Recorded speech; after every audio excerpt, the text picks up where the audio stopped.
Este programa contém filmagens raras da Segunda Guerra Mundial, achadas durante uma pesquisa de 2 anos pelo mundo. Boa parte nunca foi vista em TV antes. As imagens foram restauradas em alta definição. Algumas são fortes e recomenda-se discrição ao espectador. Nos últimos episódios... Uma baleia bateu no navio, não acreditamos. Uma baleia. A primeira viagem do recruta Jack Wilson no Samuel B. Roberts é interrompida no Atlântico. E o destino enviou sua tripulação para o Pacífico.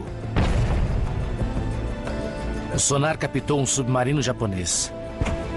Corri para a ponte para ver e um colega gritou: "Estamos bem em cima dele." Foi muito bom derrubar o primeiro. Também no Teatro do Pacífico... É frustrante. Eu quero ir para a batalha. O imigrante austríaco e soldado americano Jack Werner assiste à Batalha de Kwajalein, do deck do navio. Mantenham as armas nas mãos! Em vez de lutar, parecia que eu era só o homem atrás do homem atrás da arma. Prometi a mim mesmo que jamais ficaria à margem de novo.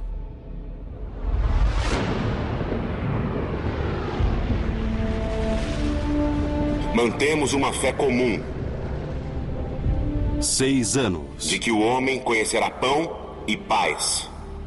De que conhecerá justiça e honestidade, liberdade e segurança. 12 vidas. E oportunidades e chances iguais de fazer o melhor, não só na própria pátria. E uma guerra que mudou o mundo. Mas em todo o mundo.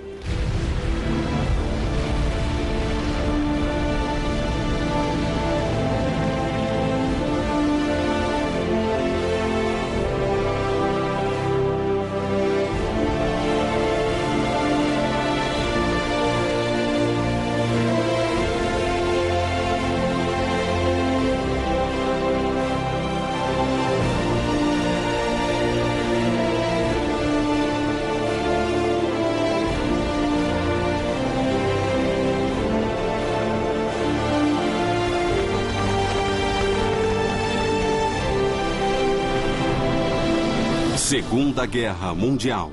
Filmes perdidos. Bataan, Filipinas, 1944. Durante 3 anos, quase 65 mil prisioneiros de guerra americanos e filipinos ficaram à mercê dos japoneses. Passaram fome e foram torturados. E mal conseguiram sobreviver. Filipinas, primavera de 1942. O tormento começou na primavera de 1942. Lideradas pelo general Douglas MacArthur, as tropas filipinas e americanas tentavam defender as ilhas de uma esmagadora força de invasão japonesa. Mas, como a derrota era inevitável, o presidente Franklin Roosevelt ordenou que MacArthur recuasse, abandonando os homens restantes. O que aconteceu a seguir foi uma atrocidade só divulgada meses depois, após a fuga ousada de 2 oficiais americanos. Na Marcha da Morte de Bataan, os japoneses obrigaram os 75 mil prisioneiros a andar 105 quilômetros até o campo de internamento O'Donnell. No caminho, foram submetidos a atos de brutalidade e violência. As chances estão contra nós. Cerca de 10 mil soldados morreram durante a marcha. Agora, no outono de 1944, o general MacArthur e as Forças Armadas Americanas estão prontos para voltar às Filipinas, para libertar as ilhas e resgatar os sobreviventes da marcha de Bataan. Nossos oficiais comunicaram que iríamos atacar as Filipinas. Iríamos ajudar a libertar as ilhas e os prisioneiros. Pacífico Sul, outubro de 1944. O marinheiro Jack Wilson, de 18 anos, a bordo do navio USS Samuel B. Roberts, integra a 7ª Frota Americana, parte de uma armada de mais de 600 navios que avançam para as Filipinas. Éramos 250 mil homens. O comboio tinha 30 quilômetros de largura, 56 quilômetros de comprimento, todos os tipos de navios possíveis, alguns realmente inimagináveis. Yusen e seu navio participarão do primeiro desafio da campanha nas Filipinas, a tomada da ilha de Leyte. Localizada no extremo leste do arquipélago filipino, Leyte pode fornecer aos americanos uma importante área de suporte para a eventual invasão de Luzon e a libertação de Manila, capital das Filipinas. Nossa missão era impedir que os japoneses passassem e atacassem nossas forças. Se não fizéssemos nosso trabalho, homens morreriam.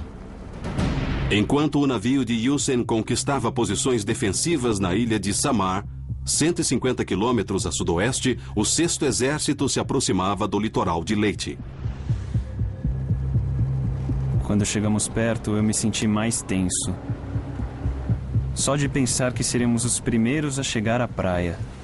Leyte, 20 de outubro de 1944. O sargento Jack Werner segue em direção às praias de Leyte. Ele já participou de combates em Atu e depois em Kwajalein. Mas essa é sua primeira operação anfíbia numa praia sob fogo.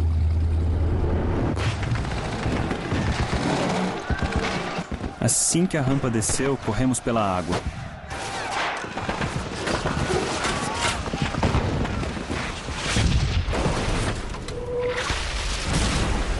Um morteiro caiu atrás de mim. Meu comandante morreu e outros ficaram feridos.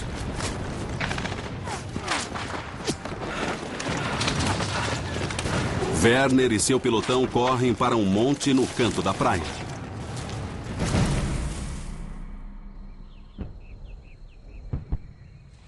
O mato era tão denso que não víamos nada. Parecia um bom lugar para nos proteger e reagrupar. Os japoneses abriam fogo em torno de nós. Eu não entendia como conseguiam nos ver no meio do mato. E então eu percebi tudo. Deitado lá, eu descobri. Descobri, para minha surpresa, que eu era o mais alto oficial do grupo. Como primeiro sargento, eu vinha logo atrás do comandante, que tinha morrido. Nós estávamos realmente espremidos ali. E eu não conseguia descobrir de onde vinha o fogo. Mas eu precisava descobrir e nos tirar daquela situação. Um dos batedores, um rapaz de Kentucky, rastejou até mim e apontou para os coqueiros. Eu não acreditei. Atiradores japoneses haviam subido nas árvores para terem uma visão perfeita de onde estávamos. Fiz sinal para que todos abrissem fogo para proteger o rapaz de Kentucky enquanto se posicionava.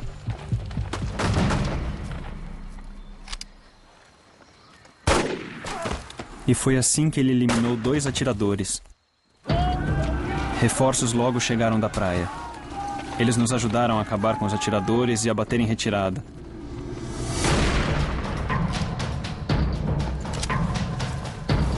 Ocupei o comando por apenas 1 hora. Mas acho que me saí razoavelmente bem. Pelo menos ninguém foi morto. Tuskegee, Alabama, maio de 1943. Eu estava no avião, ocupado, olhando, pensando. Tantas instruções. É muita informação. E quando dominamos, fazemos coisas que nem pássaros fazem. Há 1 ano, Shelby Westbrook, natural do Arkansas, trabalhava como soldador em Toledo, Ohio. Agora está no Alabama, treinando para ser piloto do primeiro grupo de caças da Força Aérea formado só por negros. Os chamados aviadores de Tuskegee treinam numa área segregada, comandados por oficiais brancos e porto-riquenhos.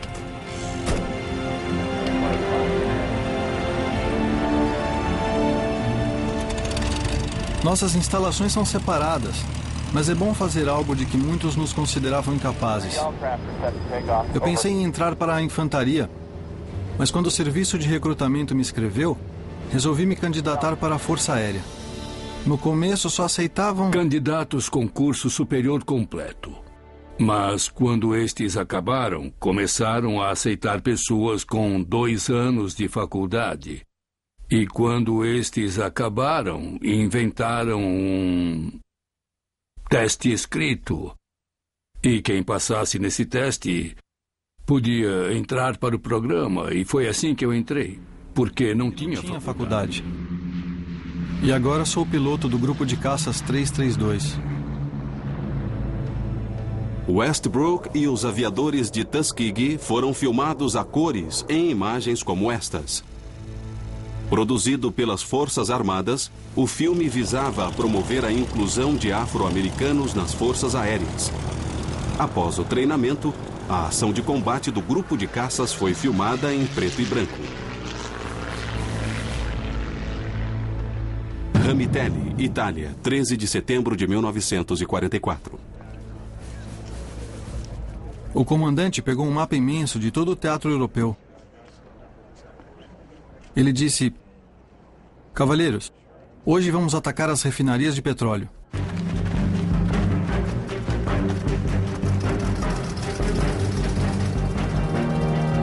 Olhamos um para o outro. Todos sabíamos que não seria moleza.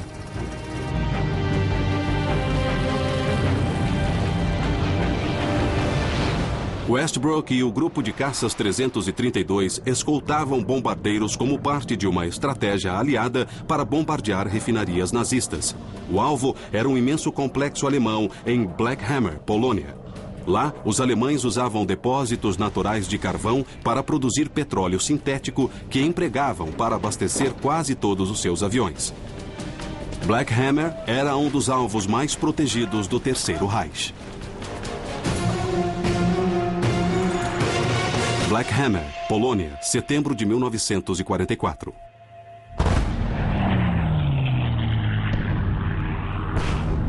A quantidade de fogo aéreo é inacreditável. É muito fogo antiaéreo e cortinas de fumaça. É difícil enxergar. Algumas nuvens de fumaça são tão densas que parecem uma tempestade de fogo parada no céu. Nossos bombardeiros desaparecem dentro delas. Quando os B-17 terminaram de bombardear e começaram a voltar, os caças alemães se aproximaram. Não há tempo para sentir, só para reagir. Nossos bombardeiros são alvos fáceis e é nosso dever protegê-los. É hora de entrar em ação. Para proteger os bombardeiros, Westbrook e os outros pilotos entram num tenso combate aéreo com os caças alemães, em perseguições que levam os pilotos americanos de 6.000 a 1.500 metros de altura. As perseguições duram apenas minutos. O tempo de acabar a munição de 1.200 cartuchos de cada avião.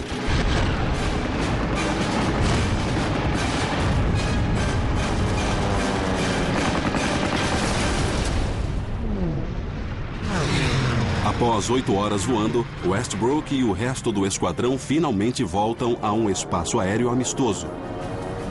Depois que os bombardeiros pousam, os caças voltam para seu pequeno aeroporto em Ramitelli, totalmente separados dos pilotos brancos.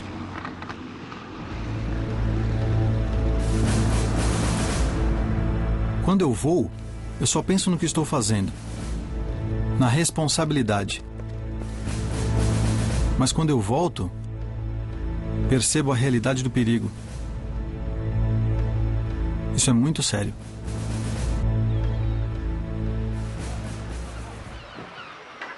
Estávamos na praia descansando, quando uma barcaça de desembarque apareceu.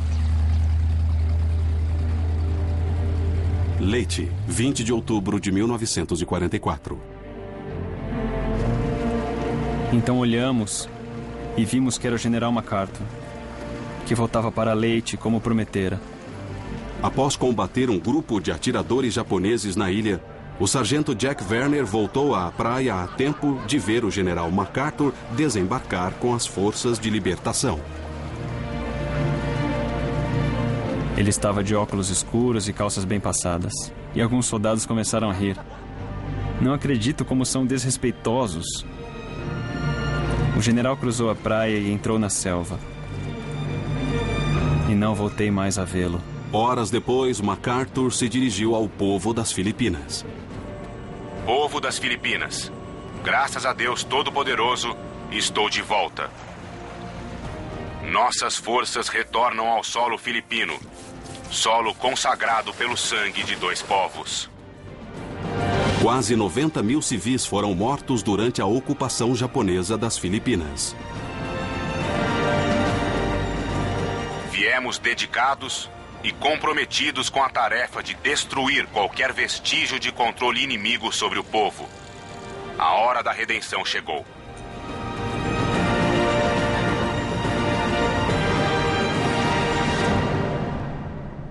Enquanto o general MacArthur fazia seu retorno triunfante às Filipinas, a situação na costa sofreu uma reviravolta, ameaçando a invasão. Os navios de transporte estavam ancorados perto das praias de Leyte, com suprimentos e reforços para os soldados em terra. Mas a poderosa terceira frota que protegia os soldados americanos em terra, de repente desapareceu. Após saber que os 4 últimos porta-aviões da Marinha Imperial Japonesa estavam ao norte, a frota saiu em seu encalço. Como a costa de Leyte ficou vulnerável, 2 numerosas forças-tarefas japonesas rumam velozmente para a ilha. A primeira ataca pelo sul, onde é barrada por navios de guerra americanos. Mas a segunda, uma poderosa força de navios de guerra, cruzadores e destroyers, chega pelo norte.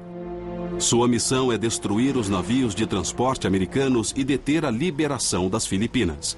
A única coisa no caminho é um pequeno grupo de navios menores americanos, incluindo Samuel B. Roberts, onde está Jack Hewson.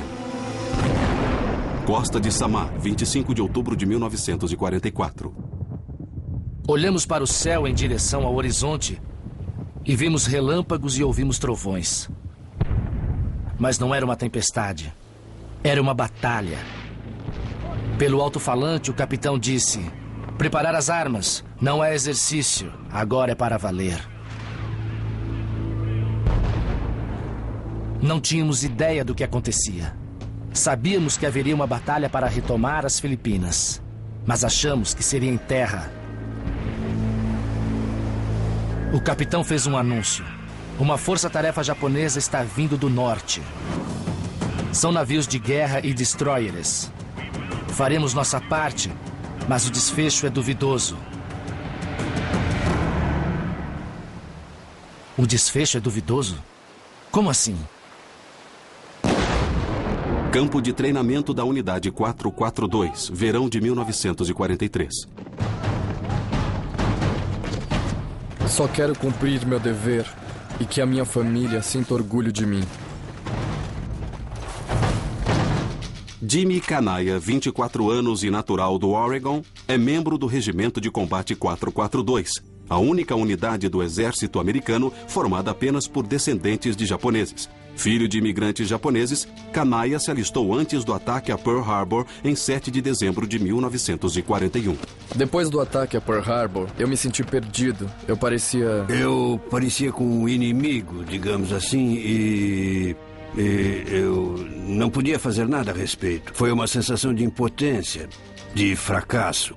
Mas nós tínhamos que enfrentar a situação e tentar não nos deixar abater por ela. Eu tinha que ser eu mesmo. Tinha que ser quem eu sou e lutar por meus direitos, se eu pudesse.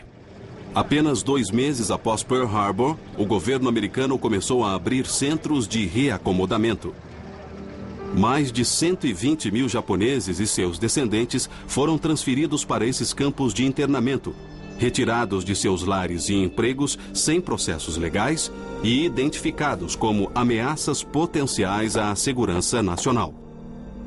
A família de Kanaya não foi exceção. Pouco antes de partir para a guerra, ele os visitou no novo lar, um campo de internamento em Minidoka, Idaho.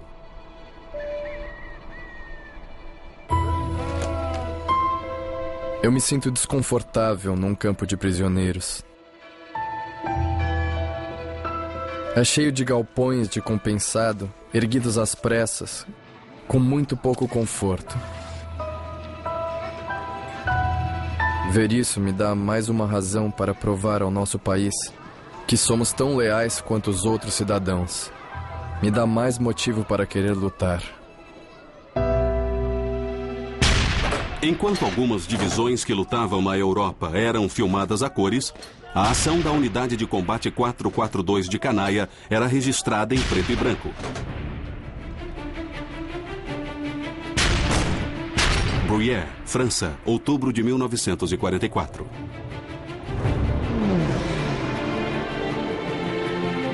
As últimas semanas foram um turbilhão. Cruzar o Mediterrâneo, subir em caminhões em Marsella, dormir ao lado da estrada. Vai até ser bom voltar para uma trincheira. Depois de provar sua bravura numa impressionante campanha contra os alemães no norte da Itália, Canaia e sua unidade agora lutam na região montanhosa ao longo da fronteira franco-alemã. Na montanha Vosges, as forças de Hitler fazem tudo para deter o avanço dos aliados até a Alemanha. Devido às íngremes colinas e florestas densas, os tanques, a artilharia e aviões americanos são praticamente inúteis na região. É o terreno ideal para os alemães conquistarem uma vantagem. É impossível se deslocar nessas montanhas. Os alemães podem estar em qualquer lugar. Ao se aproximarem da cidade de Bruyères, Canaia e sua unidade enfrentam fogo pesado.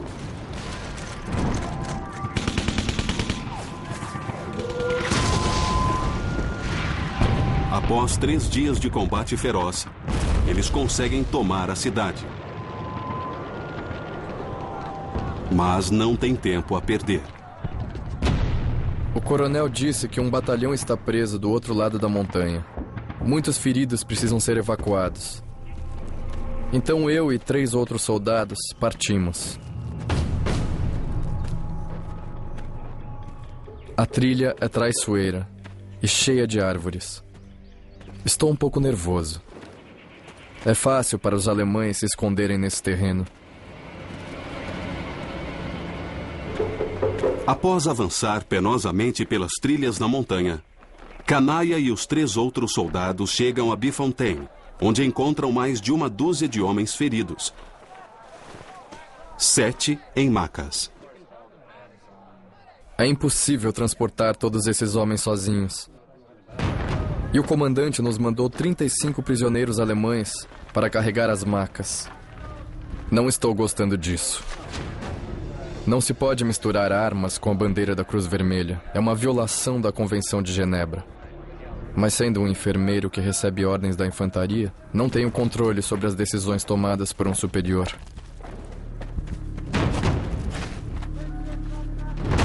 Quando partimos, eu disse aos outros, fiquem bem para trás. Porque se os alemães nos parassem, poderia haver tiroteio.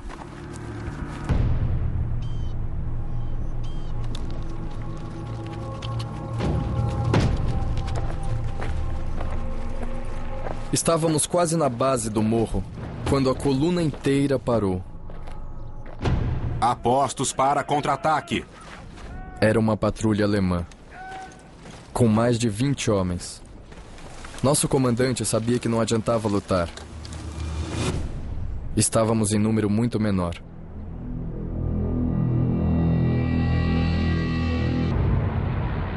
Não há tempo para emoções. Estamos muito ocupados tentando evitar o fogo que vem de baixo. Regensburg, 24 de outubro de 1944. Aos 24 anos, o piloto Shelby Westbrook, dos aviadores de Tuskegee, realiza sua primeira missão com a unidade de caças.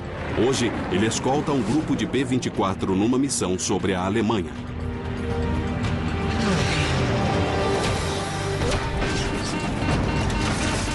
Fui atingido no sistema de refrigeração do avião.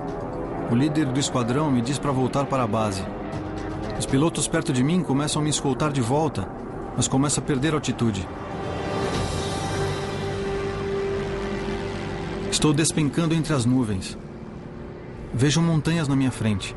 Estou no lado leste dos Alpes, sobre a Iugoslávia ocupada.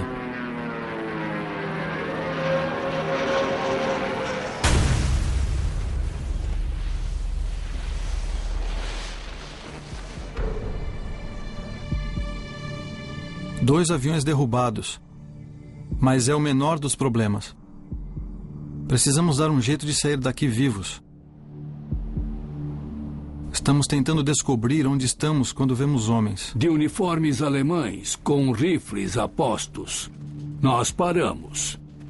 Nós dois estávamos com rifles 45 automáticos, mas eles já apontavam os deles para nós. Então, de repente, os dois soldados pegaram as armas e colocaram nos ombros. Vimos que tinham uma estrela vermelha no boné. Eram partidários de Tito.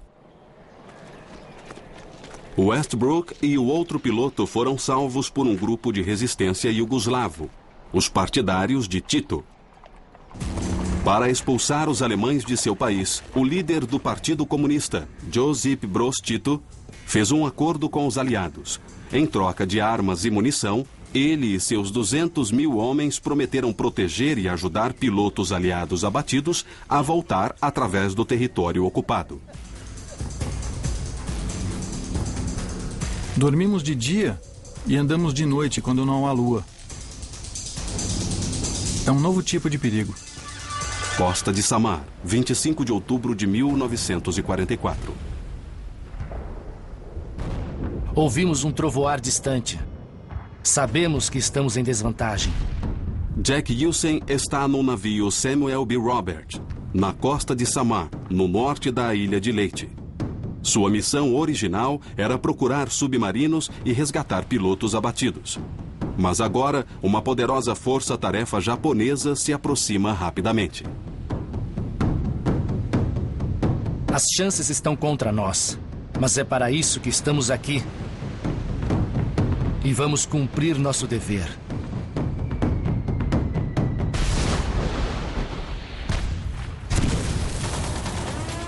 Apostos para contra-ataque. Adiante! Sigam em frente!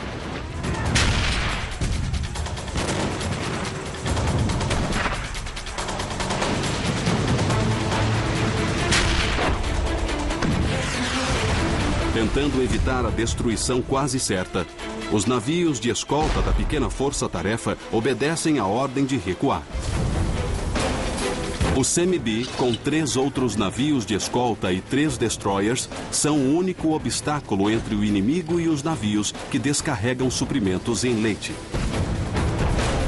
Embora em fatal desvantagem diante da esmagadora força dos cruzadores e navios de guerra japoneses, eles fazem a única coisa que podem: viram-se e atacam.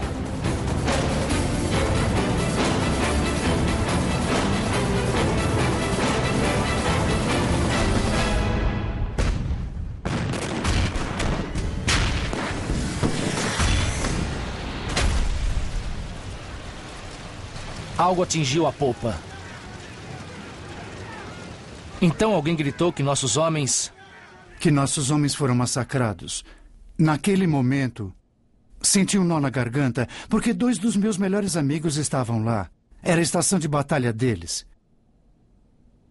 John Peony e Leonardo Goldstein. E eu pensei, os dois morreram.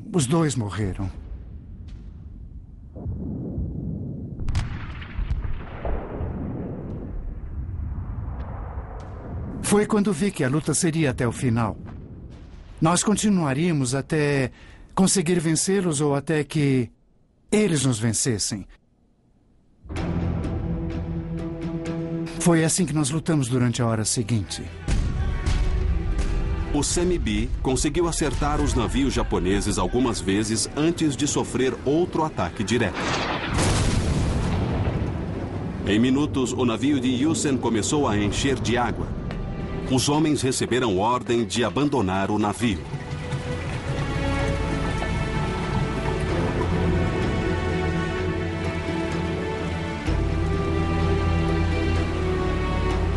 Cheguei ao bote e olhei para o navio. E lá foi ele. afundou rapidamente. Nós chorávamos como bebês.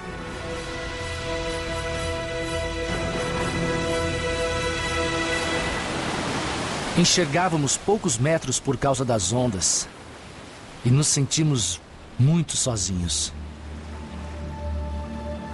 Senti algo esbarrando na minha perna. Alguém gritou.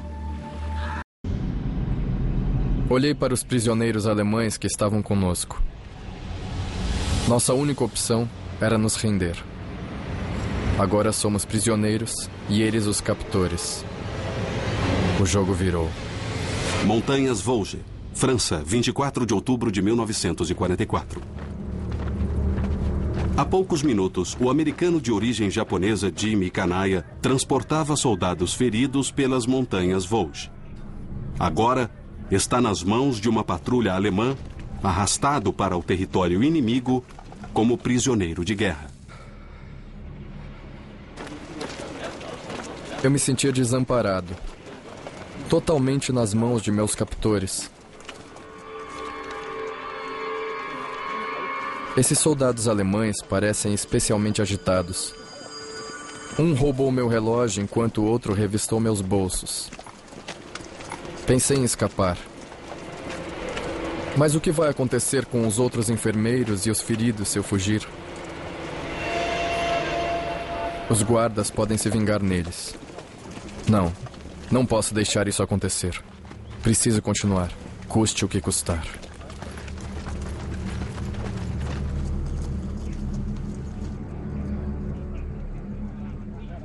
Não sei quanto tempo resistirei.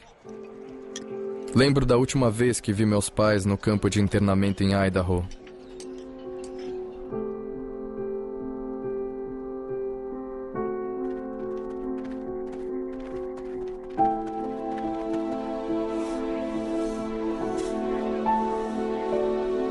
É irônico que eu esteja aqui. Esteja aqui lutando por nosso país em território inimigo e atrás de arames farpados. E meus pais e irmãos estão num país amigo por trás de arames farpados. Como entender isso? Em dezembro, Kanaya chegou a um campo de prisioneiros perto de Varsóvia, na Polônia, onde permaneceu até janeiro de 1945, quando a chegada do exército russo obrigou os alemães a se retirar com os prisioneiros. Kanaya e os outros 1.400 soldados foram obrigados a andar 600 quilômetros até outro campo de prisioneiros perto de Hemmelburg, Alemanha. Minha mãe rezava sem parar para que eu ainda estivesse vivo, e quando descobriram que eu estava vivo, continuaram rezando, porque quando você é prisioneiro, seu futuro ainda é incerto.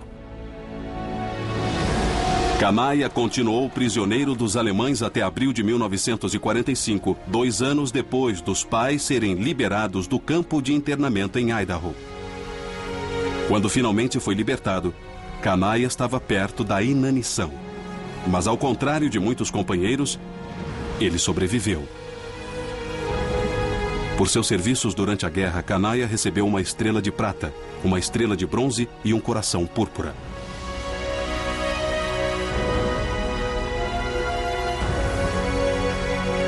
Em seguida, ele serviu com distinção na Coreia e no Vietnã. O Regimento de Combate 442 foi agraciado com um emblema presidencial. É o regimento mais condecorado da história militar americana. Costa de Samar, 25 de outubro de 1944. Estamos cercados por barbatanas. Todos começamos a nos agarrar à balsa com mais força. Aos 18 anos, Jack Yusen e seus colegas do Samuel B. Robert estão à deriva no mar das Filipinas. O navio afundou atingido por uma força-tarefa japonesa. Agora, Yusen e os companheiros estão à mercê dos elementos. Eu estava dormindo, cochilando, quando senti algo empurrando minha coxa sob a água. Olhei para baixo e vi um tubarão-tigre pressionando minha perna. Eu disse, oh meu Deus, era enorme. Eu disse, Deus, leve-o para longe. Leve-o para longe de mim, por favor. Eu vou voltar para casa, vou ser bonzinho, não vou mais brigar com meu irmão. Vou procurar uma boa moça, casar, ter muitos filhos. Por favor, tire-o daqui. E quando olhei, tinha sumido. Alguns segundos depois, bem perto de mim, um tubarão arrancou a perna direita de um colega. E tivemos que soltá-lo na água. Nós o empurramos, porque não tínhamos nada para ele, nem morfina, nem curativos, nada. Nós empurramos nosso colega e os tubarões foram e o atacaram mais uma vez. Meus colegas desistiam ao redor de mim. Não havia comida, água, Dormir de dia e andar à noite é desgastante. Precisamos ter cuidado. Os alemães podem estar em qualquer lugar. Iugoslávia, outubro de 1944. Após sobreviver a um pouso forçado na Iugoslávia, o piloto Shelby Westbrook está em território ocupado, sendo escoltado por membros da resistência iugoslava, os partidários de Tito. Disfarçados de soldados alemães, eles tentam ajudar Westbrook a voltar à sua base na Itália.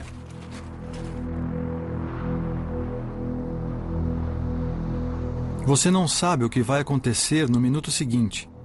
Está sempre alerta. De repente ouvi uma voz dizendo uma palavra. Acho que era estou. No meio da escuridão ouvi a palavra estou e todos pararam. Quando os partidários pararam, nós também paramos. Ficamos imóveis, sem fazer barulho, ouvindo o silêncio contínuo no meio da escuridão. E, de repente, ouvimos algumas vozes conversando bem baixinho.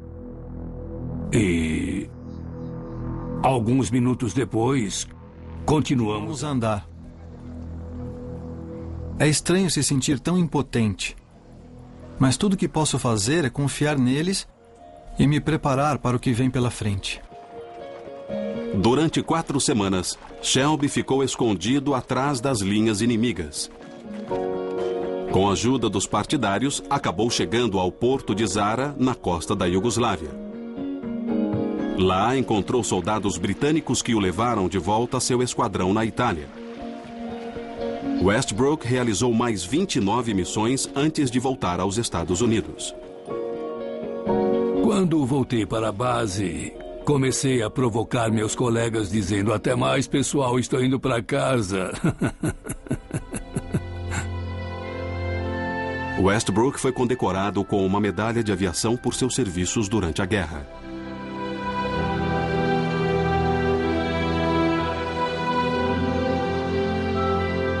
Depois tentou entrar para uma escola de engenharia da fabricante do Mustang P-51, mas foi recusado.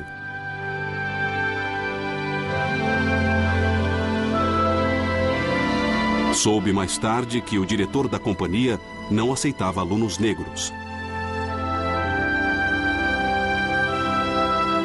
Ele é o editor do livro Aviadores de Tuskegee, 1941-1945.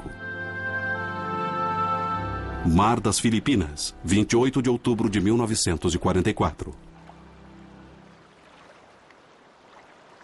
Jack Hewson e os outros sobreviventes do Samuel B. Roberts estão à deriva no Mar das Filipinas.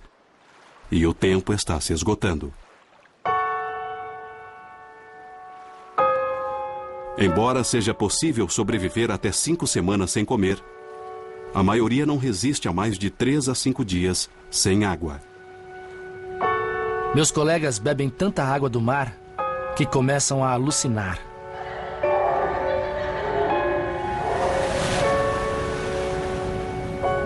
Olá.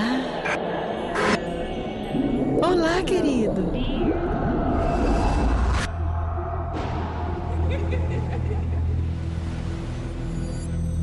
Um deles gritou: Olhem, é a minha mãe. Bem ali na varanda, eu vou falar com ela. Oi, mãe. E começou a nadar para longe. Outro colega foi atrás dele. Quando chegou bem perto, o sujeito que nadava para longe puxou uma faca. Queria matar o colega que tentava levá-lo de volta para a balsa. Dizia, eu quero ver minha mãe, fique longe de mim. E nunca mais o vimos. Ele foi encontrar com a mãe dele na varanda.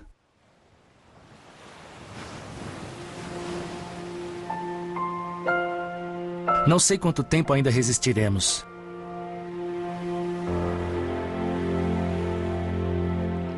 Bem longe no horizonte, vejo um navio patrulha. Quando chega mais perto, vemos a bandeira americana. Puxa vida, todos começamos a gritar. Ei, ei! O pessoal acordou, o navio se aproximou. Enquanto gritávamos, e o capitão desse navio foi até a ponte com um megafone. Quem são vocês? E nós todos gritamos, Samuel B. Roberts, DE 413. Ele deu outra volta. Então começamos a ficar muito bravos e a xingar de todos os nomes que você pode imaginar. Ele pegou o megafone de novo e disse, quem venceu o campeonato mundial? E todos gritamos, St. Louis Cardinals. Então nós ouvimos os sinos, ring, ring, parem, parem. Eles lançaram cordas para nós.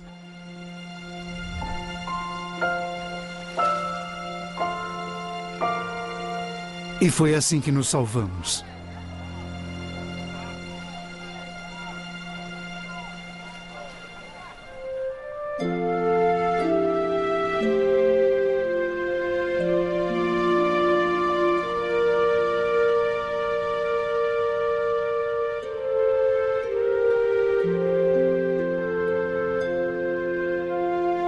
Hussein foi condecorado com a Medalha da Marinha por sua ação durante a Batalha de Samar. Sua força-tarefa recebeu um emblema presidencial e o Prêmio Libertação das Filipinas. Como presidente da Associação dos Sobreviventes do Samuel B. Roberts, ajudou a criar um monumento à força-tarefa em San Diego. Em 1949, se casou com a sua noiva Ruth. Esperou 37 anos para contar aos 3 filhos a história de seu suplício no mar.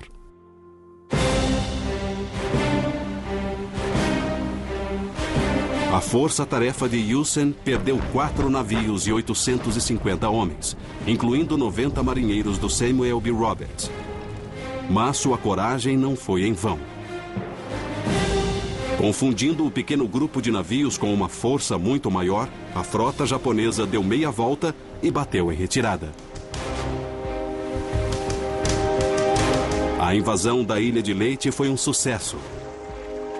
3 meses depois, as forças americanas invadiram a ilha de Luzon, libertaram o território e os prisioneiros restantes.